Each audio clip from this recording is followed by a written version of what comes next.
Le recensement avant les élections de 2023, c'est maintenant que ça se prépare. Quelques membres de l'équipe Sama Lukonde se sont réunis ce lundi à la primature autour de la question. Les professionnels des médias, toutes catégories confondues, se rangent derrière la candidature de Jean-Marie Kassamba pour un nouveau mandat à la tête de la section Kinshasa de l'UNPC. Tous les jours, des déclarations de soutien sont enregistrées. Des mois après les débuts officiels de la vaccination dans le pays, zéro bonne nouvelle au compteur. Victime d'une campagne de diabolisation, y compris au plus haut niveau du pays, les vaccins actuellement administrés en RDC est au cœur d'une polémique. Mesdames et messieurs, bonsoir. Le vice-premier ministre de l'Intérieur, le ministre du Plan, le ministre des Finances et celui du Numérique se sont réunis ce lundi autour du chef du gouvernement, Jean-Michel Sama Lukonde, pour la mise en place d'une commission chargée de rédiger une feuille de route du processus de recensement et d'identification de la population en République démocratique du Congo. Vous le savez, quelques politiques et leaders d'opinion considèrent cet exercice comme un préalable pour des élections apaisées en 2023. Dans le but de doter chaque Congolais d'une carte d'identité et organiser les élections crédibles en 2023, le Premier ministre Jean-Michel Sama Lukonde a, dans son cabinet de travail, réuni 4 membres du gouvernement, à savoir Daniel Asselo, vice-premier ministre de la décentralisation affaires coutumières, M. Mwando Ntimba, Christian, ministre d'État, en charge du plan, M. Kazadi Kadima Nzouji Nicolas, ministre des Finances, et M. Kolongele Eberande, ministre du Numérique, pour parler et des responsables des services spécialisés dans le domaine du recensement et d'identification de la population ont été également conviés à cette séance de travail. Il ressort de cette réunion interministérielle que le chef du gouvernement a instruit qu'une commission spéciale soit mise en place pour produire en 10 jours une feuille de route du processus de recensement et d'identification des Congolais en perspective des élections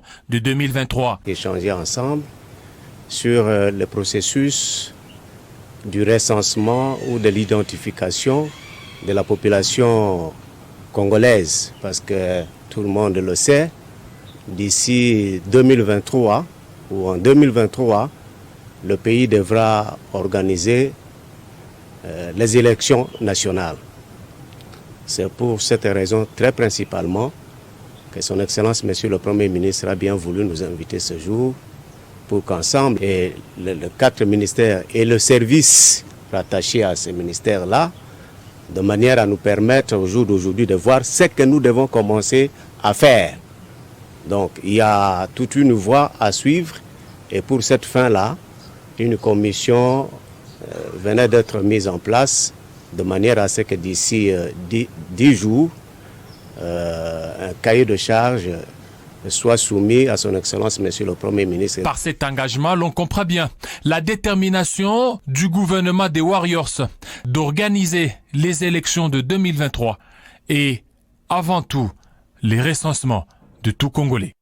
Dans un document parvenu en dernière minute à notre rédaction, nous apprenons que le bureau du Sénat a décidé de lever les immunités du sénateur Augustin Matata Pogno, ancien Premier ministre, en vue des poursuites judiciaires contre lui après les réquisitoires du procureur général près la Cour constitutionnelle au sujet de quelques affaires telles que la gestion de fonds alloués pour le parc agro-industriel Bukanga-Lonzo.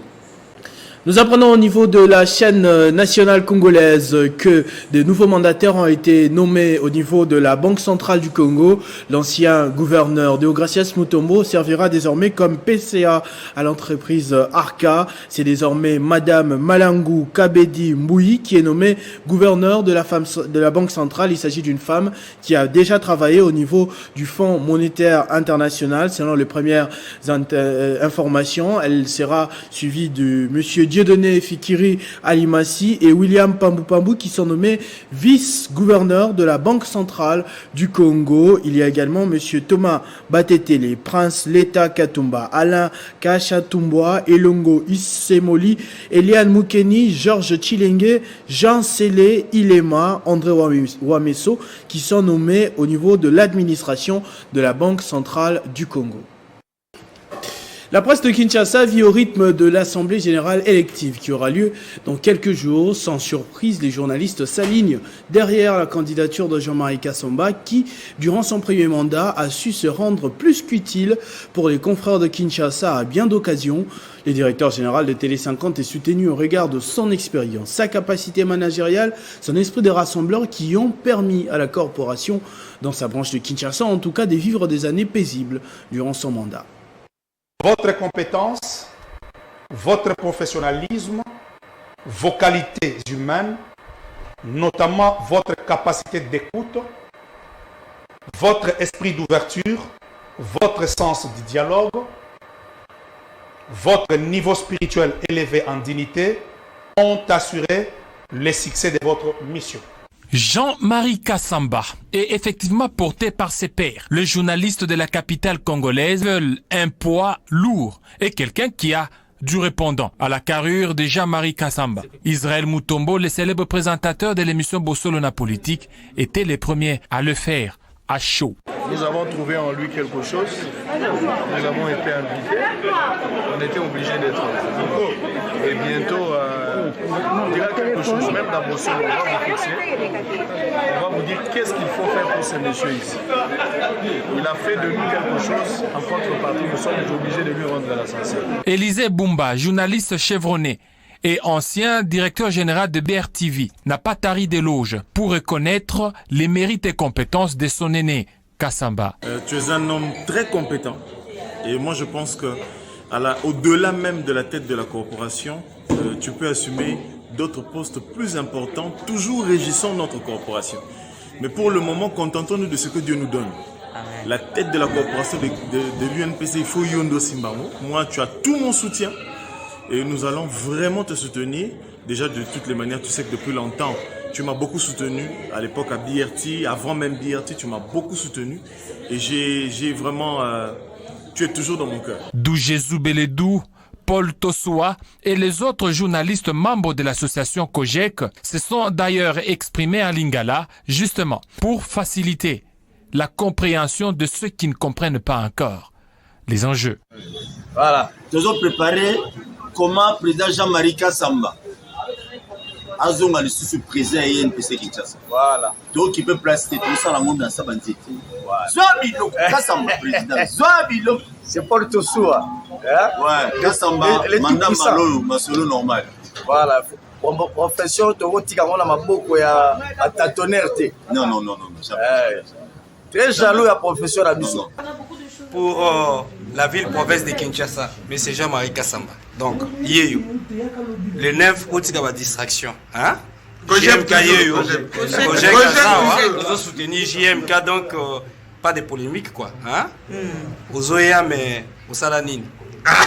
C'est la question d'expérience qui compte. Ce qu'il faut noter est que le retour de Jean-Marie Kassamba à la tête de l'UNPC Kinshasa ne relève nullement pas de sa volonté personnelle, mais plutôt d'un ordre lui intimé par ses pairs et aussi par le patriarche Joseph Boukar Kassonga Chilunde peu avant sa mort. Les propos du président de la République sur l'actuelle campagne de vaccination dans le pays ont choqué dans l'opinion et occasionné d'innombrables débats. Félix Tshisekedi a affirmé entre les lignes qu'il s'est méfié du premier produit administré aux Congolais, à savoir l'AstraZeneca. Les responsables de sa communication, le confrère Eric Nindou, a tenu à clarifier ses propos.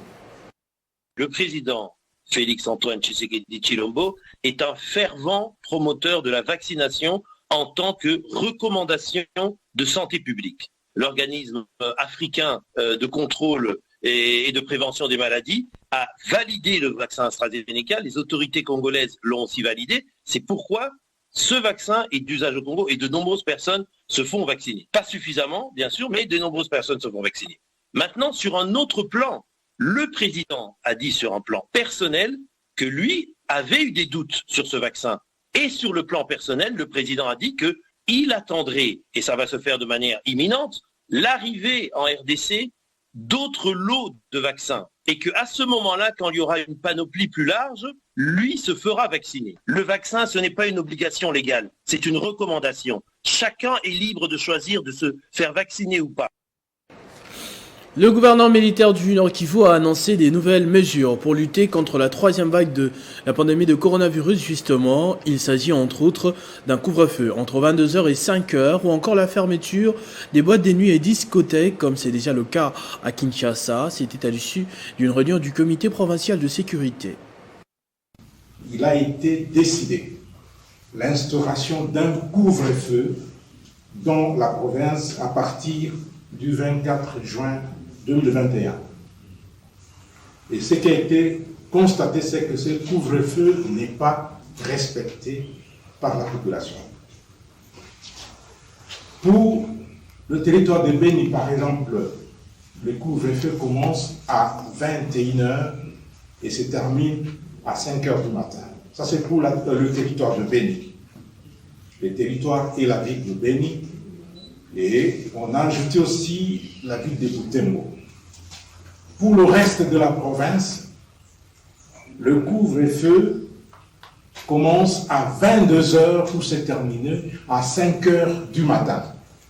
Et ce couvre-feu est de stricte application.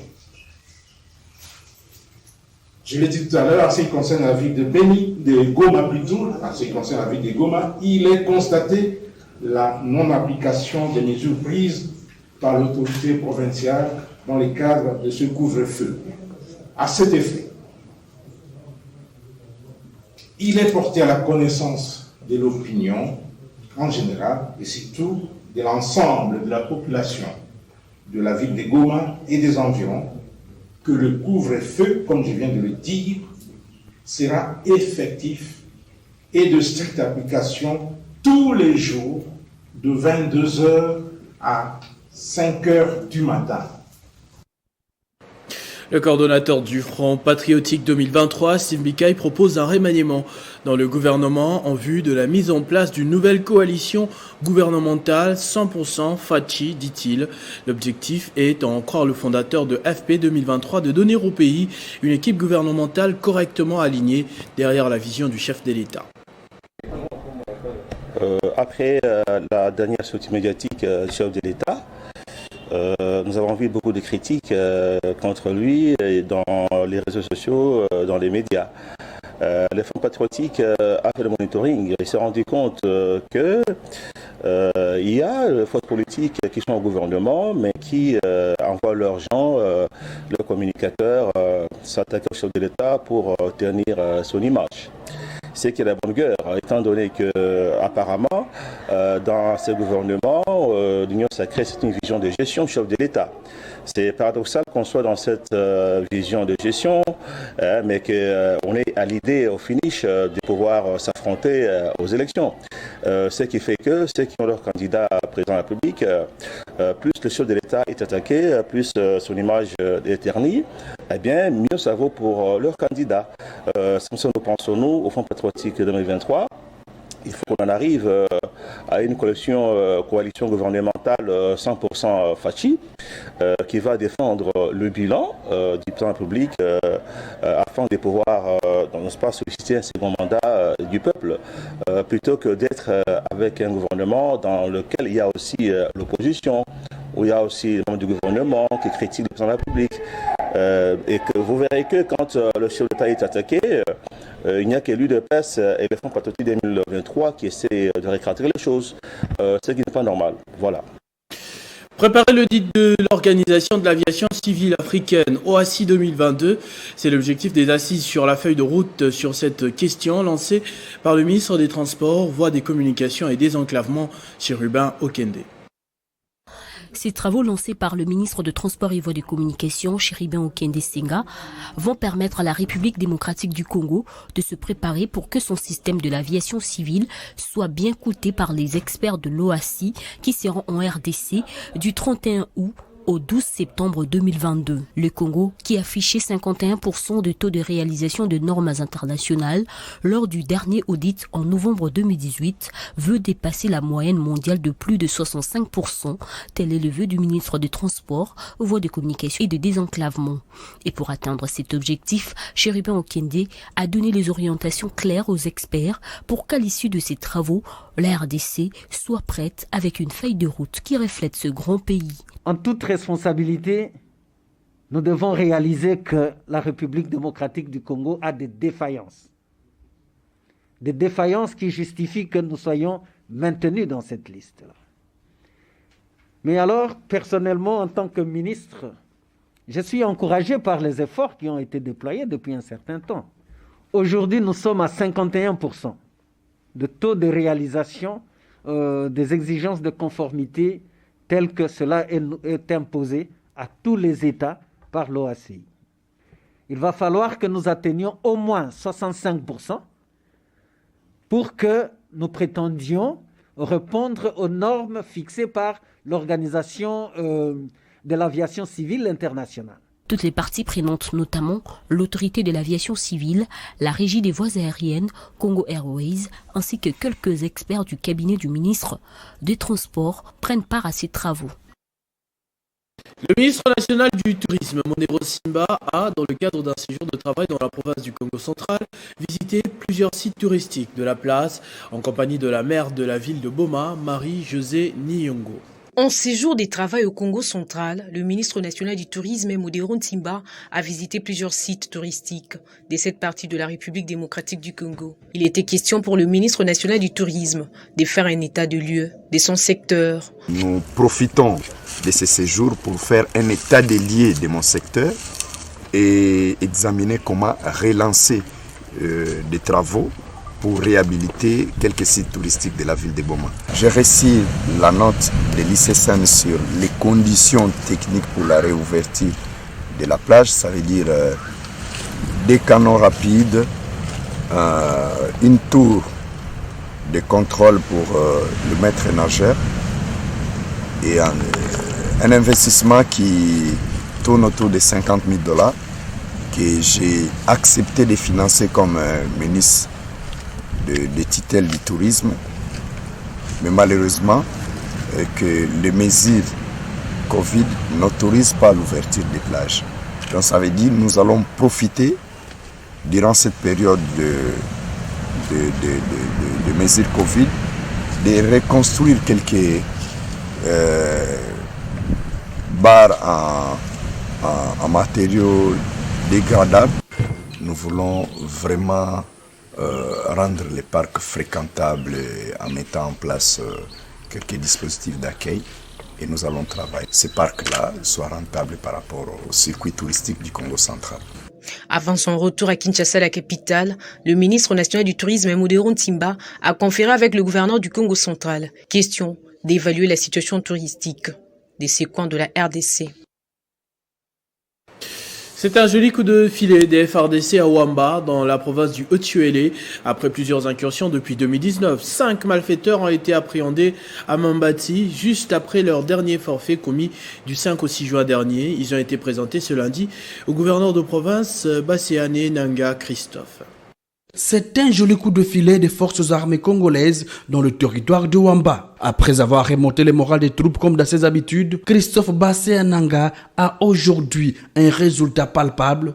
Les personnes ici présentées par le général Kisebwe ne cessaient de semer désolation dans le village de Mambati ainsi qu'à Sélé-Sélé. Devant le ministre provincial de l'Intérieur, Crispin Alibou, le général Isaac Kisebwe martèle que c'est grâce à la coopération parfaite entre l'armée et la population qui a permis de mettre la main sur ce hors-la-loi. Première personne, de la province d'Ituri et les 3 autres provinces de Tiopo. Les ingénieurs physiques utilisent le matériel de fabrication de Yakoma. Il y a des calibres 12 de Yakoma, il y a les AK de modèle de Yakoma et des pistolets de Yakoma et des machettes comme le baie des couteaux. Ce sont des bandits des groupes d'armées qu'ils ont formés qui sont à Brousse, mais les militaires sont déjà entrés et la police, ils sont en train de faire ce travail. Pour sa part, le ministre provincial de l'Intérieur, tout en remerciant le chef de l'État Félix Antoine Tshisekedi Tshilombo, qui met un accent particulier sur la protection de la population et ses biens, promet au nom de Christophe Bassé-Nanga de ne pas lésigner sur l'appui de la province au service de sécurité. Nous disons à la population vraiment de rester calme. Et comme a toujours dit le gouverneur de la province, nous travaillons pour la sécurité de la population et nous sommes à pied d'œuvre chaque jour. C'est hors la loi, venu spécialement de la Tchopo de l'Ituri, selon le FRDC, vont ainsi subir l'arrière de la loi, car le Haut-Tuile est et demeure une province où règne la paix, gage de la stabilité des institutions provinciales. La synergie des notables et associations des espaces Grand Kassai rassemble les idées et stratégies pour étendre la campagne de l'unité et la paix communautaire. Pour ce faire, le sénateur Denis Kambayi a échangé avec les membres de la Sinajeka Kasumba Lessa pour la réussite de cette campagne. Un week-end très surchargé pour les présidents de la synergie des notables et associations de l'espace Grand Kassai. Le sénateur Denis Kambayi a accordé une audience à la délégation des notables du Grand Kassai en provenance de Kasumba Lessa, conduite par les présidents de l'IDPS Kasumba Lessa et aussi président territorial de la Sinajeka Kasumba Lessa. Je vous souhaite la bienvenue et bon séjour à Kinshasa. Nous vous suivons vraiment à distance tout ce que vous faites là-bas à Kasumba Lessa et pour le compte de l'IDPS et pour le compte du Grand Kassai. Nous allons commencer par le Congo central. Nous avons fait Kinshasa. Dans les jours qui viennent, je serai dans le Grand Bandundu, donc Kwango, Kwilu. Une rencontre pleine des échanges multisectoriels pour apporter leur pierre dans le développement du Grand Congo. Cette délégation s'est dite honorée par les sénateurs de Nikambayi. Je suis vraiment impressionné par son plan d'action parce qu'il est en train de faire une tournée. Il a un grand projet pour toute la République démocratique du Congo pour que tous les enfants de Grand Kassai puissent se retrouver autour d'une même table, avoir un regard vers un objectif de soutenir également les institutions de la République démocratique du Congo. On est en train de se rechercher, mettre tout le monde ensemble pour que, parce que vous savez, quand vous n'êtes pas ensemble, vous n'allez pas gagner. L'amour et l'unité de nos frères règnent entre nous, à Kasumba Lessa aussi. Cette rencontre va renforcer la détermination de matérialiser les idéologies de la Sinajeka qui visent à couvrir toute l'étendue du Congo et dans la diaspora pour le bien-être des Congolais. Vision du sénateur Denis Kambayi. L'Allemagne Domé, le vice-gouverneur Jacques Bombaka est rentré auprès de ses administrés sous la casquette de gouverneur intérimaire, ce après une notification du vice-premier ministre, ministre de l'Intérieur. Et comme ce fut déjà le cas autrefois, la population a salué cette décision qui concourt pour le bien de cette province. Les sinistrés de l'éruption volcanique de Nyiragongo, toujours au cœur des Congolais, ils ont quelque peu retrouvé le sourire grâce à la compassion et l'amour à travers cet acte d'assistance de l'église Source Féconde de Likasi dans la province du Haut-Katanga. Matthieu 25, 34 à 36. C'est de ces textes qu'a été tirée l'exhortation à cette occasion par les Vérons Désiré Mbaye pour les fidèles des églises Source Féconde afin de les faire réagir par rapport à la situation catastrophique qui vit la population du Nord Kivu après l'éruption du Nyiragongo. Après cette évangélisation, 3 missionnaires se sont rendus à Goma avec dans leur JBCR une assistance matérielle composée notamment des vivants et non-vivants. Mais Jésus dit non, ces gens-là, ce sont mes frères. Nous ne devons pas être insensibles. Nous avons nos frères et nos sœurs qui sont à Goma. Il y en a aujourd'hui qui ont tout perdu, qui n'ont plus d'habits. Il y en a qui ne savent même pas où dormir. Il y en a qui ont soif, qui ont faim. Nous aussi, en tant qu'Église, nous voulons faire un geste pour subvenir aux besoins de nos bien-aimés. Nous sommes une Église. Et nous faisons les choses par amour et conformément à la parole de Dieu. Après cette étape, s'en suivra celle de la distribution proprement dite par les dieux de l'Église, accompagnés de quelques bien-aimés, en commençant par l'église de la 8e CPC, avant de chuter par les sites Moujega. Ici, plus de 3000 personnes ont bénéficié de ce geste de cœur de l'église Source Féconde. L'organisation du baccalauréat international vient de publier les résultats de l'examen qui sanctionne la fin du cycle secondaire dans les écoles internationales du monde autorisées à dispenser ce programme. En République démocratique du Congo, seule l'école bilingue, le cartésien, dont les élèves ont réalisé 100% des réussites, est concernée.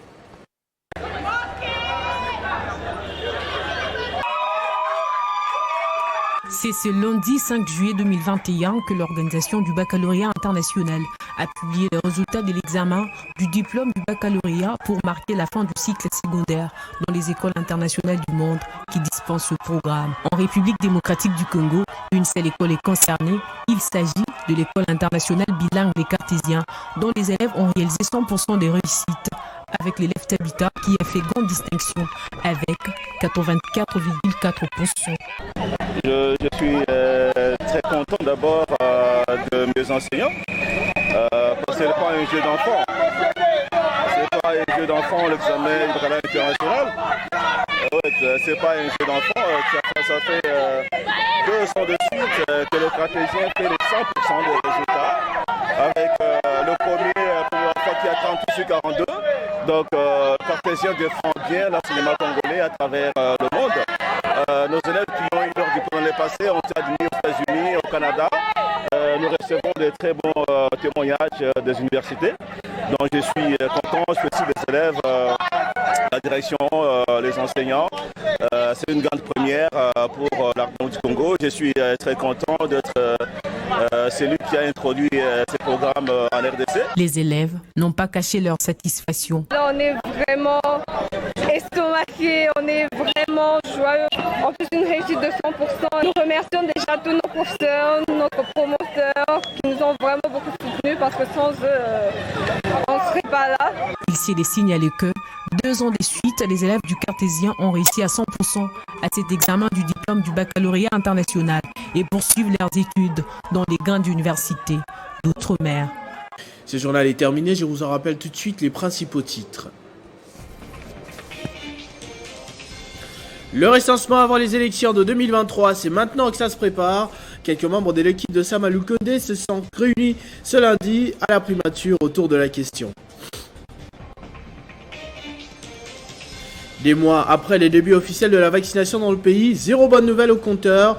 Victime d'une campagne de diabolisation, y compris au plus haut niveau du pays, le vaccin actuellement administré en RDC est au cœur d'une polémique. Les professionnels des médias, toutes catégories confondues, se rangent derrière la candidature de Jean-Marie Kassamba pour un nouveau mandat à la tête de la section Kinshasa de l'UNPC. Tous les jours, des déclarations de soutien sont enregistrées. À tous et à toutes, merci de votre attention soutenue. Restez fidèles au programme de votre chaîne Télé 50. Vivez heureux, vivez 100 ans. Téléchargez les infos Télé 50 sur www.tele50.cd.